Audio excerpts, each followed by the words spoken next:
प्यारे साथियों, नमस्कार। AFE-IAS में आपका स्वागत है। दोस्तों, आपके साथ मैं हूँ डॉक्टर विजय अग्रवाल और इस लेक्चर में मैं आपसे पर्यावरणीय प्रभाव आकलन के बारे में बात करने जा रहा हूँ, जो आपके पर्यावरण से संबंधित सिलेबस में अलग से मेंशन्ड है। पर्यावरणीय प्रभाव आकलन, जिसे इंग्लिश में कहते हैं एनवायरमेंटल इम्पैक्ट असेसमेंट, इसका शॉर्ट फॉर्म है EIA, एनवायरमेंटल इम्पैक्ट असेसमेंट। तो आइए इसके बारे में हम लोग थोड़ी सी जो ज़रूरी बातें हैं उन्हें जान लेते हैं। इसके नाम पर जाइए। नाम है पर्यावरणीय, यानी कि पर्यावरण से संबंधित प्रभाव, यानी कि पर्यावरण पर क्या प्रभाव पड़ रहा है उसका आकलन करना, उसका असेसमेंट करना, उसका अनुमान लगाना। तो अब पर्यावरण पर क्या प्रभाव पड़ रहा है, तो पर्यावरण पर किसका प्रभाव पड़ रहा है। जब हम प्रभाव की बात करेंगे तो सीधी सी बात है कि किसका प्रभाव पड़ रहा है। तो पर्यावरण को कौन सी बातें प्रभावित कर रही हैं। देखिए, जो ह्यूमन की छोटी मोटी एक्टिविटीज़ हैं उसका तो आकलन यहाँ नहीं किया जाता है। यहाँ जिस आकलन की बात की जा रही है, जिस प्रभाव की बात की जा रही है, वह प्रोजेक्ट्स को लेकर के है, परियोजनाओं को लेकर के है। जैसे मान लीजिए कि कोई बांध बनाया जा रहा है, कोई बहुत बड़ी फैक्ट्री खोली जा रही है, कोई बहुत बड़ा खदान तैयार किया जा रहा है, खनन क्षेत्र में कुछ काम हो रहा है। तो इस तरह की जो बड़ी बड़ी परियोजनाएं होती हैं, जब उन परियोजनाओं पर काम किया जाता है तो डेफिनेटली या तो फॉरेस्ट काटे जाएंगे, या वहाँ के जो पर्यावरणीय जो स्थिति है उनमें परिवर्तन किया जाएगा, या उन परियोजनाओं के कारण पता लगा कि कहीं से धुआं निकल रहा है तो कहीं वहाँ से जो गंदा पानी निकल रहा है वह फिर ज़मीन में छोड़ा जा रहा है या नदियों में छोड़ा जा रहा है। तो यानी कि जब कोई बड़ी परियोजना काम करने लगती है, या कह लीजिए कि परियोजना की शुरुआत ही हो जाती है बनने की, स्थापना की, तो डेफिनेटली उससे पर्यावरण को नुकसान पहुंचता है। और आप ये बहुत अच्छे तरीके से जान चुके हैं कि पर्यावरण को जो नुकसान पहुंचाने की सबसे ज़्यादा जो शुरुआत हुई है वो औद्योगिकीकरण के बाद हुई है, वैज्ञानिक आविष्कारों के बाद हुई है। तो बड़ी परियोजनाओं से पर्यावरण को क्या नुकसान होगा इसका आकलन करना, यही है पर्यावरणीय प्रभाव आकलन। इसे पारिभाषिक रूप में आप कह सकते हैं कि पर्यावरणीय प्रभाव आकलन किसी परियोजना को आरंभ करने से पहले, याद रखिए, आरंभ करने से पहले उस परियोजना का पर्यावरण पर पड़ने वाले विभिन्न प्रभावों का अनुमान लगाता है। यह जो विभिन्न प्रभाव है, मतलब जब हम पर्यावरण की बात करते हैं, वायु पर क्या प्रभाव पड़ेगा, जल पर क्या प्रभाव पड़ेगा, वनस्पति पर क्या प्रभाव पड़ेगा, मृदा पर क्या प्रभाव पड़ेगा, मनुष्य के स्वास्थ्य पर क्या प्रभाव पड़ेगा, तो यह है विभिन्न प्रभाव। तो उनका अनुमान लगाया जाता है। यहाँ मैं आपको एक तथ्य की याद दिलाना चाहूँगा कि शायद आपने एक लेक्चर है प्रतिपूरक वनीकरण कोष प्रबंधन एवं योजना प्राधिकरण, जिससे शॉर्ट फॉर्म में हम कहते हैं Campa, compensatory afforestation fund management and planning authority. Campa के नाम से ये लेक्चर अगर आपने पहले सुना हो तो देखिए उसमें होता क्या है। होता यही है कि कोई भी अगर आप विकास की परियोजना लगा रहे हैं, फैक्ट्री लगा रहे हैं, तो उसके लिए पहले आपको सरकार से, जब हम कहते हैं तो पर्यावरण वन एवं जलवायु मंत्रालय, उससे आपको अनुमति लेनी पड़ती है। ठीक है। अनुमति लेने के बाद जब आपको अनुमति मिल जाती है तो फिर उसमें आपको क्षतिपूर्ति देनी पड़ती है। अनुमान लगाया जाता है कि इससे पर्यावरण को कितना नुकसान होगा, और जो नुकसान होगा वो पैसा फिर आपको सरकार को देना पड़ता है, और फिर उस पैसे को बकायदे एक कोष में जमा किया जाता है जो प्रतिपूरक वनीकरण कोष है। इसमें वो पैसा जमा किया जाता है और फिर उस पैसे का इस्तेमाल पर्यावरण संवर्धन संरक्षण के लिए किया जाता है। इस याद कीजिए, ये आप शायद सुन चुके होंगे, नहीं सुने हो तो कोई बात नहीं, आगे आप चल करके सुनेंगे। तो यह जो पर्यावरणीय प्रभाव आकलन है ये कहीं ना कहीं इसी से जुड़ा हुआ है, क्योंकि कितना नुकसान होगा इसका आकलन तो होना चाहिए, तभी तो आप बता सकेंगे ना कि भाई आप इतना पैसा जमा कीजिए इस कोष में। तो दोस्तों, यह है पर्यावरणीय प्रभाव आकलन। अब आप देखिए कि ये जो पर्यावरणीय प्रभाव आकलन की शुरुआत कैसे हुई थी और इसके अंतर्गत क्या क्या किया जाता है, आइए थोड़ा सा हम इसे जान लेते हैं। इसकी जो शुरुआत हुई थी वो अमेरिका से हुई थी। और काफ़ी पहले हो गई थी। 1969 में अमेरिका ने बाकायदे एक एक्ट बनाया था, उसका नाम था राष्ट्रीय पर्यावरण नीति कानून, national environmental policy act 1969, right. और उस एक्ट के बाद वहाँ ये कंपलसरी कर दिया गया कि जो जितनी भी परियोजनाएं होंगी उन परियोजनाओं के पर्यावरणीय प्रभाव का आकलन किया जाना अनिवार्य होगा। आप देखिए कि आपकी इस परियोजना से पर्यावरण को कितना क्या नुकसान होगा। चलिए, जब अमेरिका ने इसकी शुरुआत की तो फिर धीरे धीरे दूसरे देशों ने भी इसकी शुरुआत करनी शुरू कर दी। हमारे यहाँ इसकी जो शुरुआत है, इसके जो बीज हैं, आप अगर ढूंढना चाहें तो 1978-79 में मिलते हैं। उस समय योजना आयोग ने, हमारा एक विभाग था विज्ञान एवं प्रौद्योगिकी विभाग, उससे ये कहा कि जितनी भी नदी घाटी परियोजनाएं बन रही हैं उस परियोजनाओं का परीक्षण किया जाए पर्यावरणीय दृष्टिकोण से। देखिए, जब नदी घाटी परियोजना बनती है तो क्या है ना, बहुत से आप पेड़ काटे जाएंगे। जब पेड़ काटे जाएंगे तो वहाँ के जो जीव हैं वो नष्ट होंगे, जैव विविधता पर भी असर पड़ेगा, वहाँ के लोग विस्थापित किए जाएंगे। चलिए, विस्थापन का तो यहाँ नहीं है क्योंकि यहाँ तो पर्यावरणीय दृष्टिकोण है। तो कहा गया कि इसका परीक्षण किया जाए, पर्यावरणीय दृष्टिकोण से कितना नुकसान हो रहा है, उसका क्या प्रभाव पड़ेगा। तो देखिए, यहाँ शुरुआत हो गई 78-79 में। और इसके बाद आपको मालूम है कि हमारे यहाँ एक एक्ट बना था 1986 में, इसके बारे में भी आप जान चुके होंगे, याद कीजिए। पर्यावरण ब्रैकेट में होता है संरक्षण अधिनियम, पर्यावरण संरक्षण अधिनियम 1986। तो इसी का सहारा लेते हुए, इस एक्ट का सहारा लेते हुए सेंट्रल गवर्नमेंट ने एक अधिसूचना जारी की। एक अधिसूचना है ना, अभी एक्ट नहीं बनाया, उसने एक ऑर्डर जारी किया, आप कह लीजिए। और उसके अंतर्गत ये व्यवस्था की गई, उन्होंने एक सूची बनाई और उस सूची में कुछ परियोजनाओं के नाम लिखे कि इस तरह की परियोजनाओं के लिए आपको पर्यावरणीय मंजूरी लेनी जरूरी है।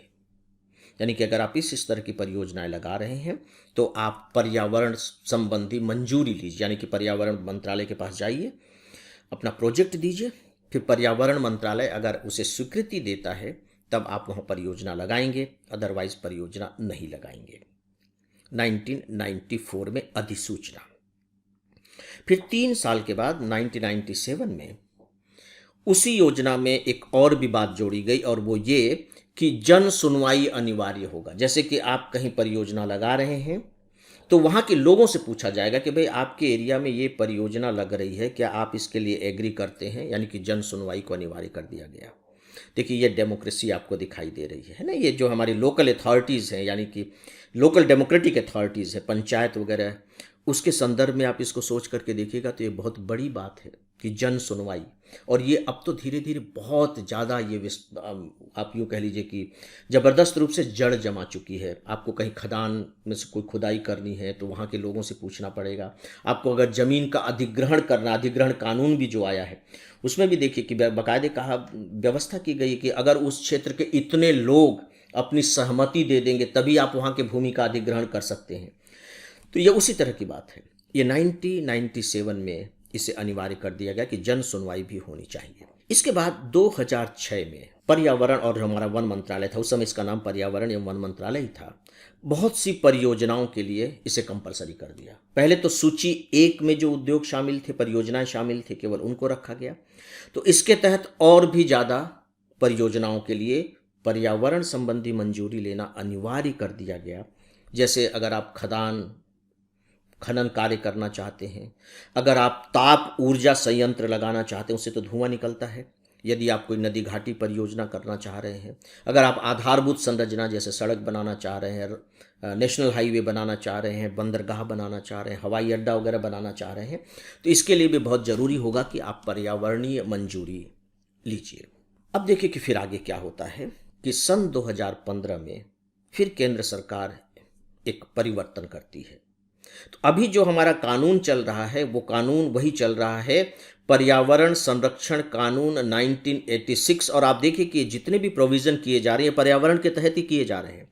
तो इसीलिए सरकार नया एक्ट लेकर के नहीं आ रही है, जो पुराने एक्ट हैं उसी के तहत या तो अधिसूचना जारी कर रही है या उसमें परिवर्तन कर रही है। आपको नए एक्ट की बिल्कुल ज़रूरत नहीं है। आप जब उसमें परिवर्तन कर देते हैं, नया ऑर्डर निकाल देते हैं उसी के संदर्भ में, तो सीधी सी बात है कि वो एक प्रकार से नया ही है।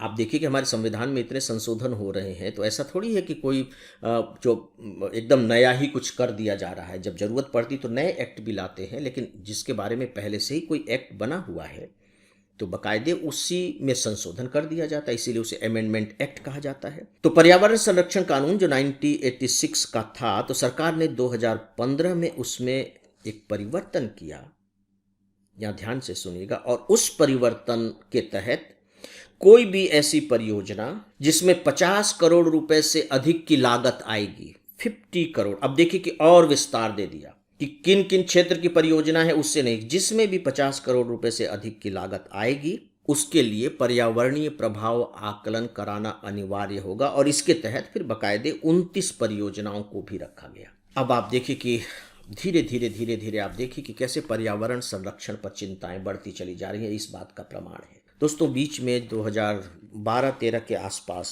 एक स्थिति आई थी, उसके बारे में मैं थोड़ा सा आपको बताना चाहूँगा, शायद आपके कभी काम आ जाए। उस समय हुआ ये कि जो परियोजनाएं लगनी थी उसके बारे में अनुमति लेने के लिए बाकायदे पर्यावरण मंत्रालय को फाइल भेजी जाती थी और वहाँ से अनुमति मिल नहीं पा रही थी, अनुमति मिलती नहीं थी। जब अनुमति नहीं मिलती थी तो बहुत सी परियोजनाएं शुरू ही नहीं हो पा रही, और ये पूरे देश में बहस का विषय बन गया था कि भाई अनुमति ही नहीं मिल रही है। और अनुमति इसलिए नहीं मिल रही थी क्योंकि पर्यावरण आकलन या पर्यावरण मंजूरी के लिए चीज़ें इतनी कॉम्प्लिकेटेड हैं कि सच में अगर उस नियम कानून के अनुसार अनुमति देने की बात की जाए तो पता लगेगा कि अनुमति ही नहीं दी जा सकती। तो बहुत ही अव्यावहारिक हो गया था।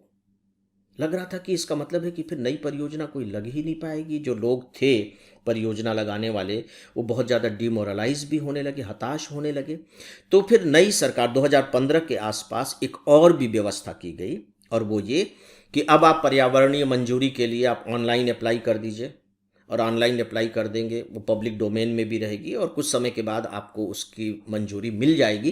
क्योंकि ये एक बहुत बड़ा बॉटलनेक बन गया था, ये बहुत बड़ी बाधा बन गई थी पर्यावरण स्वीकृति। तो उसके तहत ये जो 2015 में केंद्र सरकार ने जो परिवर्तन किए थे उसमें ये भी था कि आप ऑनलाइन अप्लाई कीजिए। देखिए, ऑनलाइन अप्लाई करने के बाद तो चीज़ें काफ़ी कुछ ट्रांसपेरेंट हो जाती हैं, पारदर्शी हो जाती हैं। तो सरकार को भी सोचना पड़ता है कि भैया इसके बारे में जल्दी से जल्दी कोई ना कोई निर्णय लो। तो फ्रेंड्स, आइए अब हम देखते हैं कि ये जो आकलन होता है, जो असेसमेंट होता है, उसकी प्रक्रिया क्या है, उसके प्रोसेस क्या है। प्रोसेस बहुत सरल है, बहुत आसान है। आप अपने दिमाग से भी सोच सकते हैं कि अगर आकलन करना है तो किस तरीके से उसका आकलन किया जाएगा। अगर आप मैनेजमेंट के स्टूडेंट हैं तो आपके लिए बिल्कुल भी दिक्कत नहीं होगी, और अगर नहीं भी हैं तो बहुत ही व्यावहारिक स्तर पर आप इसे समझ सकते हैं। इस पूरे के पूरे प्रोसेस की, इस पूरे के पूरे प्रक्रिया के 9 चरण हैं सामान्यतया, 9 चरण। तो आइए उन 9 चरणों को हम लोग बहुत ही संक्षिप्त में व्यावहारिक स्तर पर जान लेते हैं कि क्या क्या किया जाता है। तो इसका जो पहला चरण है वो जांच का चरण है, जिसे इंग्लिश में कहते हैं आप स्क्रीनिंग, यानी कि स्क्रीनिंग किया जा रहा है। अब आप देखिए कि आप एक इंडस्ट्रियलिस्ट हैं और आप एक प्रोजेक्ट लगाना चाहते हैं और आपने उसे मंत्रालय को भेज दिया। अब मंत्रालय इसका आकलन कर रहा है, तो आपके प्रस्ताव का पहले तो जांच की जाएगी, है ना। पहले ये जांच की जाएगी कि भाई इसके लिए ये जो पर्यावरणीय आकलन है ये जरूरी है या नहीं, इसकी जांच की जाएगी। और यदि उन्हें लगता है कि हाँ ये जरूरी है तो फिर ये आकलन किया जाएगा कि आकलन का स्तर क्या होना चाहिए, किस लेवल पर इसका आकलन किया जाए। तो ये हो गया स्क्रीनिंग, यानी कि आपने जो प्रोजेक्ट सबमिट किया है उसकी स्क्रीनिंग की जा रही है। ये फर्स्ट स्टेज बहुत सिंपल है। सेकेंड स्टेज है प्रयोजन, इंग्लिश में इसे कहा गया स्कोपिंग। ये जो प्रयोजन है, ये प्रयोजन परियोजना के प्रयोजन से नहीं है, आकलन के प्रयोजन से है कि अब जब हम आकलन करेंगे तो किन किन मुद्दों पर करेंगे, किन किन प्रभावों की करेंगे। यानी मुद्दों की पहचान की जाएगी, कौन कौन से मुद्दे इसमें हैं, कि जल है या भूमि है या वायु है या सभी हैं। और फिर उनके प्रभाव, उनके जो प्रभाव हैं वो किस किस क्षेत्र के प्रभाव होंगे, कितने कितने प्रभाव होंगे, कहाँ ज़्यादा होंगे, कहाँ क्या होंगे। तो इस प्रकार से भी एक, आप यूँ कह लीजिए कि प्रयोजन का मतलब यही है कि आप अपना उद्देश्य निर्धारित कर रहे हैं कि हमको करना क्या क्या है, और उसकी रूपरेखा तैयार कर ली जाएगी। सेकेंड, थर्ड में है बेस लाइन अध्ययन, जिसको आप इंग्लिश में ही कहते हैं बेस लाइन स्टडी। देखिए बेस लाइन क्या है? बेस लाइन का मतलब आरंभिक बिंदु, यही हुआ ना, कि अब आप परियोजना लगा रहे हैं तो ये देखा जाएगा कि अभी जब परियोजना नहीं लगी है, परियोजना की शुरुआत होने वाली है, तो उस समय पर्यावरण की स्थिति क्या है, तो वो बेसलाइन का काम करेगा।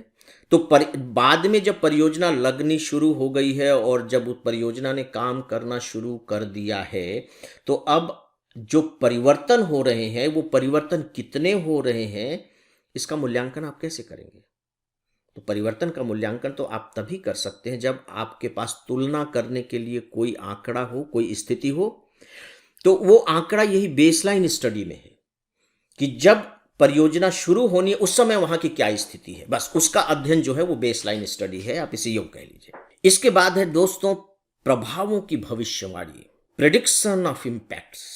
ये सबसे चुनौती से भरा हुआ चरण है। अब आप देखिए कि आपको सिर्फ अनुमान लगाना है, स्टडी करनी है और उसके आधार पर बताना है कि परियोजना लगने के बाद किस किस तरह के परिवर्तन की संभावना है। आप संभावना ही केवल बता रहे हैं, और संभावनाओं का मापन किया जाना, उसका मेजरमेंट किया जाना आसान नहीं है। इसीलिए अब सबसे ज़्यादा ये टेक्निकल स्टेज है, सबसे ज़्यादा कठिन भी है, और सच पूछिए तो इसी स्टेज पर सबसे ज़्यादा विवाद भी होते हैं, क्योंकि आप कुछ कह रहे हैं, दूसरे कुछ कह रहे हैं, तीसरा कुछ कह रहा है, अखबारबाजी शुरू हो जाएगी, बहस शुरू हो जाएगी।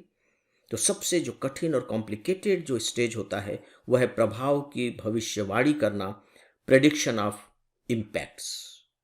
फ्रेंड्स, अब जो नेक्स्ट है वह है शमन का मापन एवं पर्यावरणीय प्रभाव आकलन report, mitigation measures and environmental impact assessment report. अब इसमें वो क्या करेंगे कि जो परियोजनाओं के लिए जो संभावित विकल्प हो सकते हैं उनको आइडेंटिफाई करेंगे। यानी कि ठीक है, ये चीजें होनी हैं और इसके आधार पर यह होगा, लेकिन यदि ऐसा कर लिया जाए, विकल्प हो गया नहीं, ठीक है ये तो किया जा रहा है, लेकिन यदि इसके स्थान पर ये किया जाए तो इससे फिर ये लाभ हो सकते हैं। जैसे शमन का मापन, यानी कि अभी जो प्रोजेक्ट दिया गया है उसके आधार पर मान लीजिए कि 100 पॉइंट प्रदूषण हो रहा है, या कह लीजिए कि पर्यावरण को क्षति हो रही है, लेकिन इसकी जगह पर अगर यह कर लिया जाए तो ये जो 100 है ये घटकर 90 हो सकता है। तो मिटिगेशन हो गया, 100 से कम हो गया, शमन हो गया उसका। तो इस तरह से विकल्पों की पहचान की जाती है ताकि पर्यावरण को कम से कम क्षति हो, और फिर जो विकल्प चुने जाते हैं उन विकल्पों के आधार पर जो शमन के उपाय हो सकते हैं उनकी भी रूपरेखा तैयार की जाती है। या देखिए सब मंत्रालय अपने लेवल पर कर रहा है, क्योंकि उसका जो कंसर्न है वो कंसर्न है पर्यावरण को बचाना, और इसीलिए वो विकल्प भी दे रहा है। और बाकायदे अगर आप इस विकल्प को अपनाएंगे तो पर्यावरण की दृष्टि से ये क्षतियां कम होंगी। इसके बाद जो नेक्स्ट और जो छठवां चरण है दोस्तों वो बहुत इंपॉर्टेंट है, वो है जन सुनवाई का, पब्लिक हियरिंग का। आपको मैं बता चुका हूं कि पब्लिक हियरिंग का जो प्रोविजन था वो 1997 में किया गया कि वहां के लोगों से भी पूछा जाए। तो इसमें क्या होता है कि रिपोर्ट आ गई है, और रिपोर्ट आने के बाद फिर ये अनिवार्य है कि आप जनता को सूचित कीजिए कि भाई यहाँ ये परियोजना लगाई जानी है, और उससे फिर आप बताइए कि आपको ये लाभ होंगे, ये होंगे, अगर आप तो सारी बातों की उन्हें जानकारी दे दीजिए। यह करना जरूरी है, आप उन्हें सूचित करिए, और सूचित करने के बाद उनकी राय भी जानिए। यानी कि केवल आपने सूचित कर दिया, उनके आपको ओपिनियन भी जाननी है। और आपकी परियोजना से वहां के जितने लोग भी प्रभावित होंगे उन्हें यह जानने का अधिकार है। आप बताइए कि उससे क्या क्या नुकसान होने जा रहा है, क्या क्या फायदा होने जा रहा है बाकायदे, और फिर वहाँ के चाहे लोग हों या वहाँ की जो संस्थाएं हों, वो बाकायदे राज्य के जो प्रदूषण नियंत्रण बोर्ड हैं वहाँ जाएंगे और उन्हें अपनी बात रखने का अवसर दिया जाना चाहिए सरकारी संस्था के सामने, राज्य प्रदूषण नियंत्रण बोर्ड के सामने। ये नहीं कि जो परियोजना लगा रहा है उसके सामने वो अपनी बात रखें। तो आप देखिए कि इसमें किस तरह से व्यवस्था की गई, अनिवार्य कर दिया गया है। जब तक वहाँ की जनता इसके प्रति अपनी सहमति नहीं देगी तब तक वहाँ परियोजना नहीं लगाई जा सकती। ये 6वां चरण है और ये भी चरण आप कह लीजिए कि अखबारों में बहुत स्थान पाता है ना, जनता क्या करे, क्योंकि यहाँ फिर राजनीति भी बहुत होती है, कम नहीं होती है, टू बी वेरी ऑनेस्ट, कि वहाँ भड़काएंगे, राजनीति चलेगी, जनता की अपनी राजनीति होगी, पंचायतों की अपनी राजनीति होगी, जो दूसरा कोई प्रोजेक्ट लगाना चाह रहा है उसकी अपनी राजनीति होगी, तो फिर सामान्य जनता को अपना इंस्ट्रूमेंट बनाती है। लेकिन अब डेमोक्रेसी के तहत आपको ये करना ही चाहिए और किया भी जा रहा है। इसके बाद जो नेक्स्ट स्टेज है दोस्तों वो है पर्यावरण प्रबंध योजना, environment management plan, short form में भी इसे लिख दिया जाता है EMP। अब इसमें देखिए क्या है कि पर्यावरणीय प्रभाव से जो पर्यावरण पर प्रभाव पड़ेगा उसका कैसे शमन किया जाए और कितना धन लिया जाए, उसका मुआवजा कितना लिया जाए। जो मैंने बताया ना कि आपको बाकायदे प्रतिपूरक वनीकरण कोष में भी पैसा देना होगा, तो उसकी रूपरेखा तैयार करना, दोनों इसकी कार्य योजना क्या होगी और कितने समय में ये किया जाना चाहिए, टाइम भी फिक्स किया जाएगा। और इसके बाद फिर जब इन उपायों को लागू किया जाएगा, शमन के उपाय, क्षतिपूर्ति के उपाय, तो फिर उसके लिए धन कहाँ से आएगा, तो वित्तीय योजना भी इसके तहत बनाई जाएगी। अब देखिए इसमें 2 चीज़ें हो गई, पहला रूपरेखा शमन और मुआवजे का, और फिर मुआवजे और शमन में जो धन लगेगा उसकी रूपरेखा, ये पर्यावरण प्रबंध योजना के तहत किया जाता है। 8वां है निर्णयन, डिसीजन मेकिंग। ऑलमोस्ट हम लोग लास्ट स्टेज पर आ गए हैं, लेकिन ये लास्ट नहीं है। डिसीजन मेकिंग कि अब इस परियोजना को अनुमति दी जाए या नहीं। तो देखिए स्वाभाविक सी बात है कि अनुमति कौन देगा, अनुमति सरकार देगी, चाहे सरकार का कोई अधिकारी दे या सरकार ने कोई कमेटी बना रखी है, उस कमेटी को यह अधिकार दिया गया है कि वो इसके बारे में अनुमति दे, तो वह अनुमति देगी। एक व्यवस्था की गई है जो मुझे लगता है कि बहुत खूबसूरत व्यवस्था है कि जो अनुमति देने का जो अधिकारी होगा, जो व्यक्ति, वो पहले के किसी भी चरण में शामिल नहीं होगा, यानी कि उसका इन्वॉल्वमेंट ऊपर के 7 किसी भी चरण में नहीं है, वो यहाँ केवल डिसीजन लेने के लिए बैठा हुआ है। ऐसा इसलिए किया गया ताकि वो ज़्यादा तटस्थ होकर निर्णय ले सके। अब जब देखिए निर्णय लेगा तो क्या है, 3 तरह के निर्णय हो सकते हैं कि भैया ठीक है परियोजना आप लागू कीजिए, यानी कि स्वीकृत कर देगा, रिजेक्ट कर देगा कि नहीं इससे बहुत ज़्यादा पर्यावरण का नुकसान हो रहा है, ये परियोजना नहीं लगनी चाहिए। तीसरा, वो बाकायदे परिवर्तन की अनुशंसा कर सकता है कि आप अपनी परियोजना में ये चीज़ें बदल लीजिए और लगा लीजिए। तो 3 में से कोई एक निर्णय वो लेगा। अब आप देखिए कि उसने निर्णय दे दिया है, चलिए कि परियोजना लगनी है, और परियोजना लगनी शुरू हो गई, यानी कि अब बननी शुरू हुई। इसके बाद वो काम करना शुरू करेगी। जब परियोजना लग जाएगी तो अब क्या होगा, तो लास्ट जो स्टेज है अपेक्षा की जाती है, जिसको हम कहते हैं पोस्ट मॉनिटरिंग, उत्तर निगरानी, कि परियोजना लग रही है वहाँ से लेकर के और बाकी आखिरी तक वो लगातार निगरानी रखेंगे कि भाई आकलन के तहत जो जो बातें कही गई हैं उनका पालन हो रहा है या नहीं हो रहा है, चाहे परियोजना का निर्माण हो रहा हो तब या बाद में जब परियोजना शुरू हो गई है, काम करना शुरू हो गई है, तब लगातार पोस्ट मॉनिटरिंग होनी चाहिए। तो मित्रों, इस तरह से इस पूरे के पूरे प्रोसेस की जो है वो 9 चरण हैं। मैं उन 9 चरणों के नाम अभी एक बार आपके सामने रख दे रहा हूँ फिर से। पहला चरण है जांच, स्क्रीनिंग। दूसरा है प्रयोजन, स्कोपिंग। तीसरा है बेसलाइन अध्ययन, बेसलाइन स्टडी। चौथा है प्रभावों की भविष्यवाणी, प्रेडिक्शन ऑफ इम्पैक्ट्स। 5वां है शमन का मापन एवं पर्यावरणीय प्रभाव आकलन report, mitigation measures and environmental impact assessment report. 6वां है जन सुनवाई यानी कि पब्लिक हियरिंग। 7वां है पर्यावरण प्रबंध योजना, एनवायरमेंट मैनेजमेंट प्लान, EMP।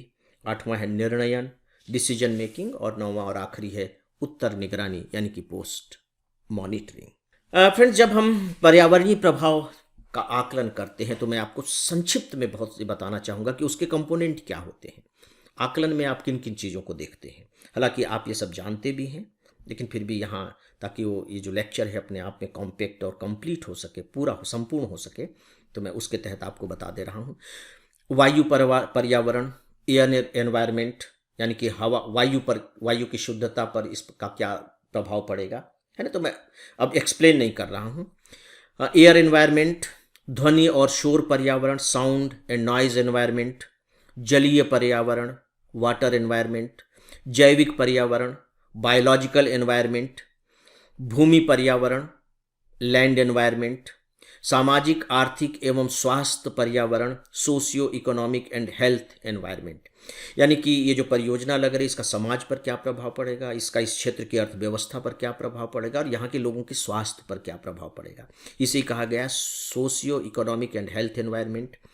जोखिम आकलन, रिस्क एसेसमेंट, इससे रिस्क कितना है, बांध है, बांध फूट गया तो कितना रिस्क है, ये परियोजना लग रही है, इसमें अगर कोई गैस रिस्क गई जैसे कि आपकी यूनियन कार्बाइड में हुआ तो उसका कितना रिस्क है, तो रिस्क एसेसमेंट, इसको भी देखा जाता है। और फिर है पर्यावरण प्रबंध योजना, एनवायरनमेंट मैनेजमेंट प्लान, इसके बारे में हम लोगों ने अलग से चर्चा की ही है। और इसमें बाकायदे जब वहाँ से लोगों को हटाया जाएगा, उनका पुनर्वास किया जाएगा, पर्यावरण की पुनर्स्थापना की जाएगी, तो उसकी उसकी योजना बनाना, उसके लिए टाइम टेबल फिक्स करना कि इतने समय में ये काम किया जाना चाहिए, फिर उसके लिए संसाधन कहाँ से आएंगे, इन सब की पूरी योजना बनाई जाती है इस आकलन के तहत। तो ये पर्यावरणीय प्रभाव आकलन के घटक हैं। दोस्तों, अब मैं लास्ट में आपसे थोड़ी सी दूसरी चर्चा करने जा रहा हूँ जो इसी से जुड़े हुए हैं, कि ये जो पर्यावरण जो प्रभाव आकलन किया जाता है, इससे क्या लाभ हो सकते हैं। तो पर्यावरण से संबंधित तो देखिए लाभ हैं ही, उसके बारे में बताने की जरूरत नहीं है। जो दूसरे और लाभ हैं, जो 3-4 लाभ हैं, उधर मैं आपका थोड़ा सा ध्यान आकर्षित करना चाहूँगा। और ऐसा नहीं है कि इससे सिर्फ पर्यावरण को ही फायदा है, बल्कि जो परियोजना लगा रहा है उसको भी फायदा है, समाज को भी फायदा है। तो देखिए, पहला फायदा तो यही है कि आपने विकल्पों की तलाश की। मैं आपको एक चरण के तहत बता चुका हूं कि कैसे विकल्पों की बाकायदे तलाश की जाती है, कि कौन कौन से विकल्प इसके तहत और रखे जा सकते हैं। और ये बहुत मतलब आप यूँ कह लीजिए कि बहुत ही महत्वपूर्ण होता है विकल्पों की तलाश करना।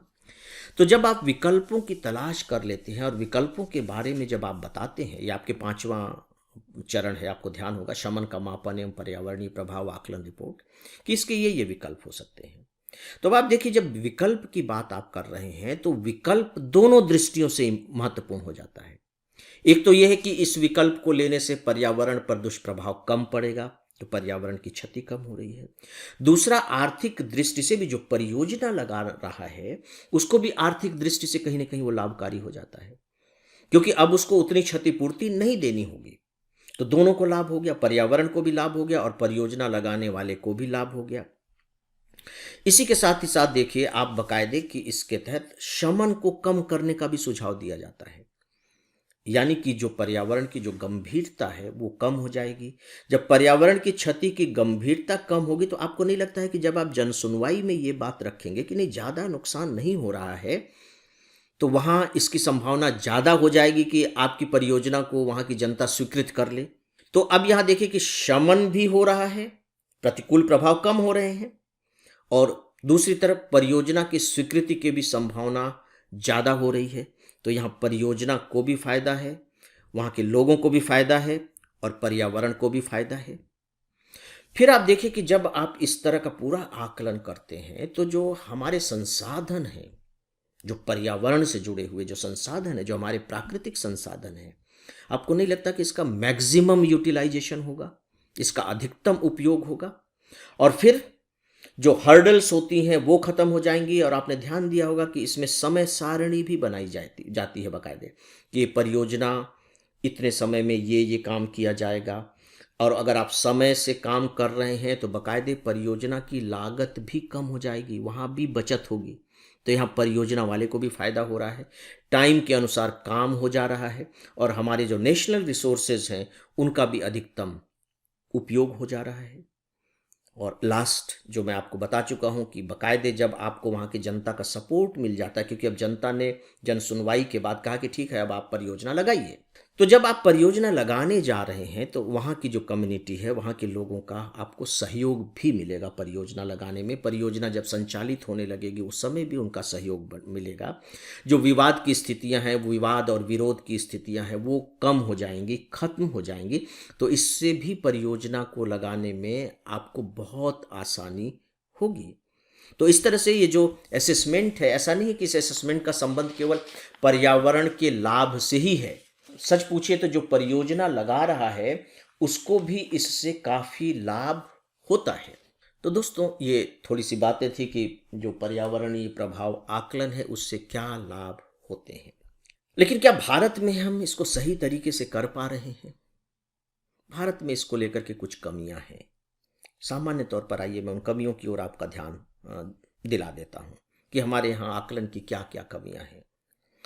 पहला तो ये है कि बहुत सी ऐसी हमारी परियोजनाएं हैं जिनको इस आकलन से बाहर रखा गया है। जैसे बताया कि 29 परियोजनाओं के नाम हैं, 50 करोड़ रुपए की लागत।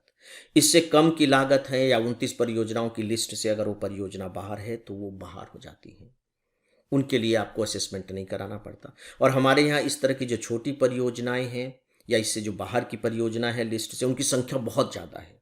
तो सीधी सी बात है कि इनका आकलन तो नहीं हो रहा है, लेकिन ये पर्यावरण क्षति के लिए जिम्मेदार हैं। भले ही वो छोटे स्तर पर पर्यावरण को क्षति पहुंचा रहे हों, लेकिन ऐसा कर रहे हैं।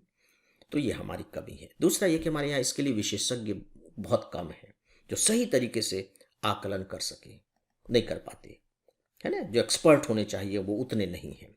यह है कि जब जन सुनवाई की बात होती है तो जन सुनवाई में एक तो ढिलाई दी जाती है, जन सुनवाई की उपेक्षा की जाती है। जब जन सुनवाई होने लगती है तो उसमें अलग अलग तरह की राजनीति होने लगती है, काफ़ी कुछ तो खाना पूर्ति भी होने लगती है।